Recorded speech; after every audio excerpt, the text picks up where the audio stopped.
நேத்து ஈவினிங் மேல தான் அம்மா வீட்லருந்து வந்தேன். வந்துமே வந்து எந்த சமையலும் செய்யல. கடையில வாங்கி சாப்பிட்டாச்சு. ஸோ மார்னிங் என்னதான் பண்ணேன், எந்த வெஜிடபிள்ஸும் இல்ல, எதுவுமே இல்ல. ஊருக்கு போறதுனால எதுவும் வாங்கல.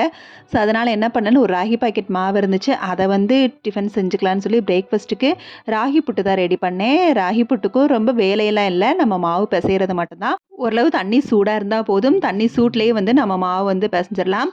நம்ம மாவு ரெடி பண்ணிட்டு, அது எப்படி கரெக்ட்டான பக்குவத்துல இருக்கணுங்கிறத பார்க்குறது வந்து நல்லா பிடிச்சோம்னா கொழுக்கட்டை மாரி நல்லா பிடிச்சு, அதுக்கப்புறம் விட்டோம்னாலும் உதிர்ந்துரணும். அந்த மாரி இருக்கிறத நம்ம கரெக்ட்டான மாவு வந்து ரெடி பண்ணியிருக்கோம்னு அர்த்தம். கொழா புட்டு பண்ணுறதுமே நல்லா ஒரு 10, 12 நிமிஷத்துலயே அது நல்லா வந்து குக் ஆயிரும். ஸோ இது குக் ஆகுறதுக்குள்ள இருக்கிற பாத்திரத்த வந்து வாஷ் பண்ணிடலாம். நைட்டு வந்து டீ போட்டது, அப்புறம் வந்து கடையில வாங்குனதுனால அந்த 2 தட்டு மட்டும் இருந்துச்சு. ஸோ இதெல்லாம் வந்து வாஷ் பண்ணி வச்சாச்சு. இப்ப புட்டு ரெடி ஆயிருச்சு. ஸோ அவ்வளோதான் சிம்பிளான குக்கிங் பட் டேஸ்ட்டான குக்கிங். பட் இதுக்கு வெள்ள சர்க்கரைய விட வெல்லம் சேர்த்து சாப்பிடுறது தான் ஹெல்த்தி.